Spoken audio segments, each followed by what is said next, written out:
Is it working? It is working. Hey, I get to start the festivities off. We've had our food. We haven't quite had our drink yet, but we have had our food, so we're ready to get started. And I have 3 toasts to get started with at the beginning. So, do we have champagne? We do have champagne at the table. They haven't given me mine yet, so. My first toast is to everyone here. It's said that it takes a village to raise a child. Well, it takes a village to get your parents through raising a child. Thank you, dear. For all of those that helped us get Stacy and David through their childhood, through their young adulthood, through their older teenage years, we thank you. For those of you who helped get the mothers and fathers through those teenage years, we thank you and we toast to you.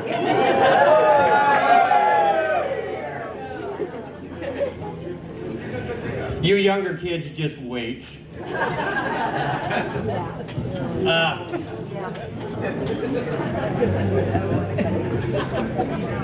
I do want to thank you for joining us here today and celebrating Stacy and David's big day.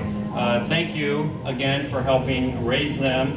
Thank you for listening to us, giving us an ear when we've had our issues, our problems, and wanted to shoot ourselves. But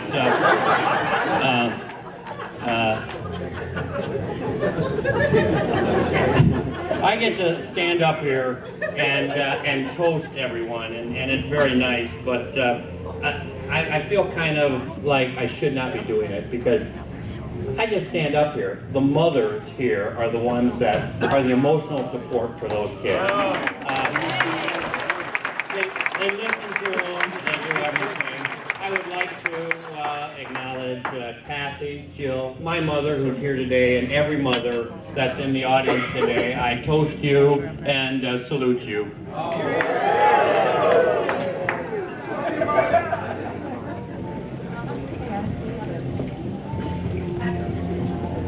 Now, my third toast is to David and Stacy. But as I toast people like I did 7 years ago, I like to give some marital advice. So, David, I'm going to ask that you come in and sit on the seat here while I give you some marital advice.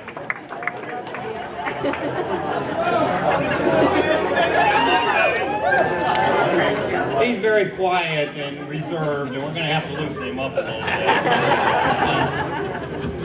bit. First of all, you're marrying Stacy, and you probably didn't realize it, but she does have kind of a stubborn streak. You know, she just wants it her way sometimes. And Jill and I, we got kind of wondered why is she like this? So I asked Jill, and Jill said, "It's your mother." Sorry, Mom, but the truth hurts. Every time we have an issue, she always takes Jill's side. So I know you had to hear this, Mom, just so you don't always take her side. Ray Romano's mother never always took his wife's side. So, I expect more from you.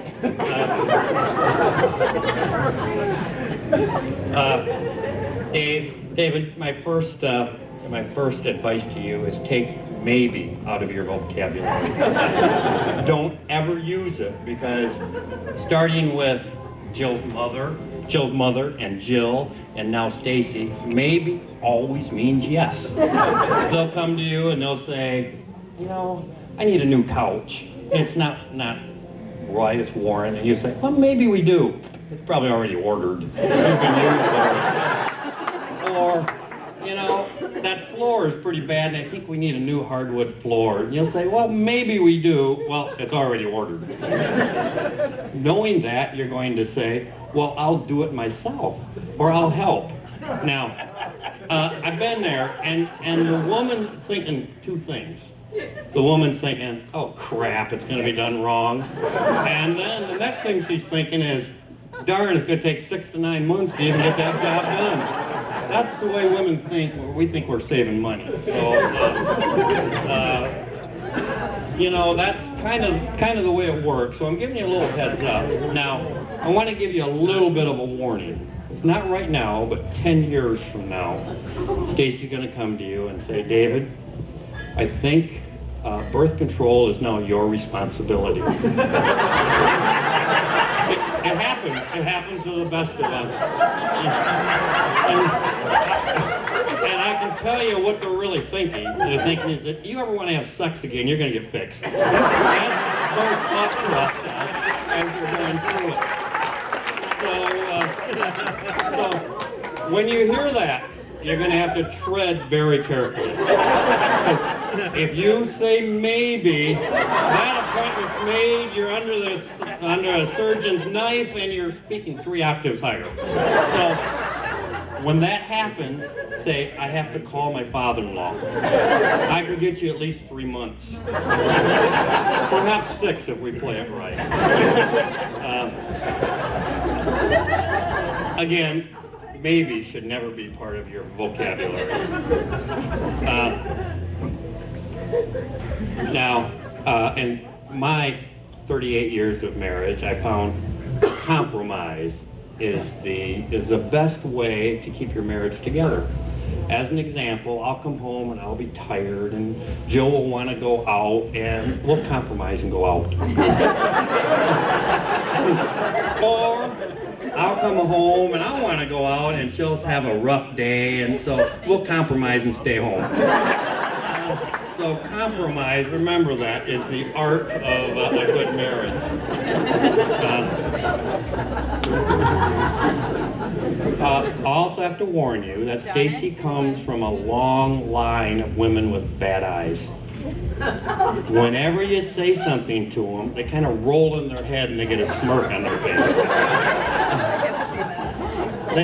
And they wear glasses and everything, but it's with their mother, it's with her, it was her mother's mother. My mother does the same thing. It must be a female trait, so don't take it personally. One of the other things you'll have to watch out for is when you do something potentially stupid, don't admit to it, but you'll get what I call the look. And you'll know it when you see it because it goes right through you. Some of my friends call it the stink eye or the evil eye, but when you do something, you're going to get this look. And there's a way to handle this. In 38 years, I learned that. The first thing you do is you go, whoa, what'd I do? Just play dumb, really, really good. And normally they'll just shake their head and walk away. You know, what I do, that's sometimes they'll be so angry they'll want to come back and tell you what. And when they come back and start telling you what, I found there's only one solution. Start taking your clothes off, because when you're naked, they're going to leave. They won't stick around.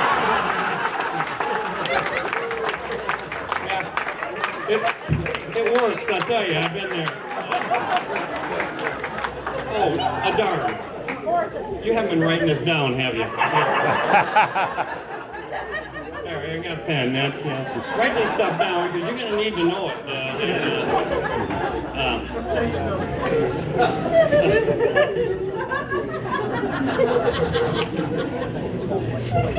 And now, my last bit, I got lots of advice for you. So whenever, just call me, because you're going to need me for a long time. Now, when you're in that discussion, in that heated discussion, because when the kids are around, you see, it's not an argument, it's a discussion. And we're not arguing, we're discussing the matter. You just have to remember when you're there and you're talking to each other and you're in the heat of the discussion, do I want to be right or do I want to be happy? I've chosen happiness and Jill's chosen right. So that's where we are. As I end my toast, I would like to toast to David and Stacy. May their marriage be happy, filled with humor, filled with adventure, and last for a long time. Cheers.